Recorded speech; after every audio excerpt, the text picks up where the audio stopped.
할렐루야. 오늘도 함께 하신 주님을 찬양합니다. 오늘 같이 나눌 하나님의 말씀 요한복음 2장 1절로 12절까지의 말씀을 통하여 혼인잔치의 표적이란 제목으로 같이 나누기를 원합니다.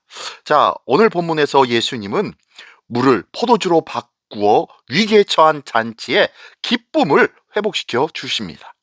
이 표적은 예수님이 이 땅에 오신 이유를 보여주는 그림 언어입니다. 아주 기가 막힌 내용인데요. 그 내용 한 절 한 절씩 읽으며 같이 나누기를 원합니다. 먼저 1절로 5절까지의 말씀입니다. 사흘째 되던 날 갈릴리 가나에 혼례가 있어 예수의 어머니도 거기 계시고 예수와 그 제자들도 혼례의 청함을 받았더니 포도주가 떨어진지라 예수의 어머니가 예수에게 이르되 저들에게 포도주가 없다 하니 예수께서 이르시되 여자여 나와 무슨 상관이 있나이까 내 때가 아직 이르지 아니하였나이다.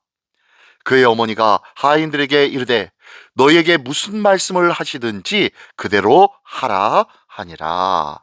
아멘. 아멘. 네, 먼저 첫 번째 단락 1절부터 5절까지의 말씀 속에서는요, 잔치의 부족함이 드러났고 그리고 예수님의 개입이 되어지는 그 전제적인 조건들을 이야기하고 있는 것 같습니다. 그죠? 예, 갈릴리 가나에서 혼인잔치가 열렸네요. 기쁨과 축복의 자리였지만 잔치 중에 포도주가 떨어지는 예상치 못한 문제가 생깁니다. 예수님의 어머니 마리아는 그 사실을 예수님께 알리고 예수님은 아직 내 때가 이르지 아니하였다고 말씀을 드립니다. 그러나 마리아는 하인들에게 무슨 말씀을 하시는지 그대로 해라 라고 말하면서 예수님을 신뢰하는 모습을 보여주고 있습니다. 이 장면은 인간의 기쁨과 풍성함이 얼마나 쉽게 무너지고 부족함으로 바뀌는지를 보여주고 있어요. 사람이 열심으로 그리고 가치 있게 의미 있게 준비한다고 하여도 그 가운데는 부족함이 드러날 수밖에 없는 것이 우리 사람의 일들이 아니겠습니까? 또한 동시에 마리아의 태도를 보십시오. 마리아의 태도는 문제를 해결하려고 애쓰기보다는 예수님께 맡기고 그분의 말씀에 순종하는 믿음이 무엇인지를 보여주고 있습니다. 마리아는 어떤 일이 일어나겠지라는 막막한 그런 희망을 걸고 예수님께 맡긴 것이 아니에요. 예수님께서 어떻게 처분을 하든지 그분의 뜻으로 맡긴 그 의미가 여기에 담겨져 있다는 거예요. 이것이 마리아의 믿음이었습니다. 표적은 이미 이 순종의 자리에서 시작되는 거예요. 마리아가 그가 무슨 말씀을 하시는지 그대로 행하라 라는 말은 말씀을 하셔도 안 하셔도 하시든 안 하시든 그 말씀에 순종하라는 그 의미였지, 무슨 말씀을 하든 그대로 따라하면 어마어마한 일들이 일어날 거야 라고 헛된 꿈과 헛된 소망을 주고 있는 것이 아니었더라는 거예요. 우리의 믿음이 이렇게 자칫 잘못하면은 헛된 소망, 헛된 희망으로 믿음이라고 착각할 수 있다는 것을 기억하십시오. 주의해야 됩니다. 우리 삶도 이 잔치 자리와 같은 순간이 얼마든지 있을 것이죠. 갑작스러운 이 부족함의 순간이 얼마든지 찾아올 수 있다는 것입니다. 그때 우리가 해야 될 것은 이 문제에만 집중하기보다는 예수님께 가져갑시다. 예수님께 맡깁시다. 예수님께서 어떤 기가 막힌 일들로 해결해 주실 거야 라고 생각하기 전에 그 이유와 그 목적으로 예수님께 가져가는 것이 아니라 예수님의 처분을 기다리며 예수님께서 이렇게 하든 저렇게 하든 모든 일이 다 하나님의 뜻이므로 그 모든 일에 순종하겠다라는 이 믿음이 우리에게 있기를 원합니다. 결과를 계산하기 전에 주님의 말씀에 먼저 순종하는 믿음으로 우리가 채워지고 그러한 믿음의 삶을 배워나가야 하는 것이 오늘 우리에게 있는 믿음의 모습이에요. 나의 믿음은 어떤 믿음이었습니까? 크고 놀라운 일들이 눈앞에 보여지는 믿음을 바라고 있지는 않았습니까? 네, 계속해서 말씀 볼까요? 6절부터 12절 끝까지의 말씀입니다.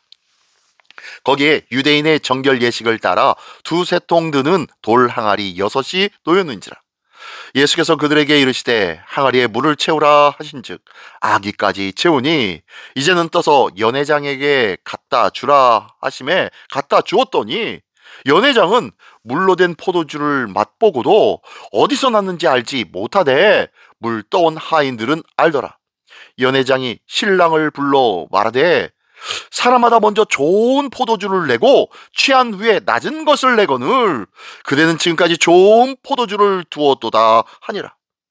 예수께서 이 첫 표적을 갈릴리 가나에서 행하여 그의 영광을 나타나심에 제자들이 그를 믿으니라. 그 후에 예수께서 그 어머니와 형제들과 제자들과 함께 가버나움으로 내려가셨으나 거기에 여러 날 계시지는 아니하시니라. 아멘, 아멘. 네, 이제 놀라운 사건이 나타나게 되어지죠. 물이 변하여 포도주가 되는 놀라운 역사입니다. 자, 예수님께서는요, 이 돌 항아리에 물을 가득 채우라고 말씀하십니다. 그리고 그 물을 따다가 연회장에게 가져가라게 하십니다. 놀랍게도 그 물은 좋은 포도주로 변해 있었습니다. 연회장은 처음보다 더 좋은 포도주가 나중에 나온 것을 이상히 여겼지만 제자들은 이 일을 통해 예수님을 믿게 되었고 이것이 예수님께서 행하신 첫 번째 표적이었다라고 말씀하고 있습니다. 자, 이러한 표적은 예수님께서 단순히 부족함을 채우시는 분이 아니라 평범했던 것을 새롭게 변화시키는 분이라는 것을 말씀해 주고 있는 거예요. 정결 예식에 쓰던 물이 기쁨의 포도주로 변했다는 것은 예수 안에서 옛 질서가 새로운 은혜로 바뀌어졌다는 것을 상징하고 있는 거예요. 표적의 목적은 놀라움에 있는 것이 아니라 믿음에 있다는 것을 기억하십시오. 예수님께 순종하며 내어놓은 이 평범한 물 같은 삶이 주님의 손에 들릴 때 맛있고도 놀라운 질의 포도주가 된다는 것입니다. 우리의 일상, 우리의 사역, 우리의 헌신, 때로는 작아 보이고 별것 아닌 것처럼 보여도 주님께 드려질 때 공동체를 살리는 놀라운 은혜와 기쁨이 있게 되어진다는 것을 믿으시기 바랍니다. 주님은 오늘도 그 놀라운 은혜의 삶을 우리 속에 그 표적을 이루어 보여주고 계시기를 원하신다는 거예요. 우리 삶 속에 하나님의 함께하심과 하나님의 역사하심과 하나님께서 채워주시는 놀라운 은혜와 기쁨으로 풍성함을 누리는 우리 모두가 되시기를 예수님의 이름으로 축원합니다. 기도하겠습니다. 전능하신 주님, 감사를 드립니다. 우리의 삶에 찾아오는 부족함과 당황스러운 상황이 있다 하여도 오직 주님만을 신뢰하는 믿음 더하여 주시옵소서. 말씀하시면 그대로 순종하는 믿음을 주시고 우리의 평범한 일상을 주님의 손에 맡김으로 말미암아 기쁨의 포도주로 가득한 변화된 삶을 누리게 하여 주시옵소서.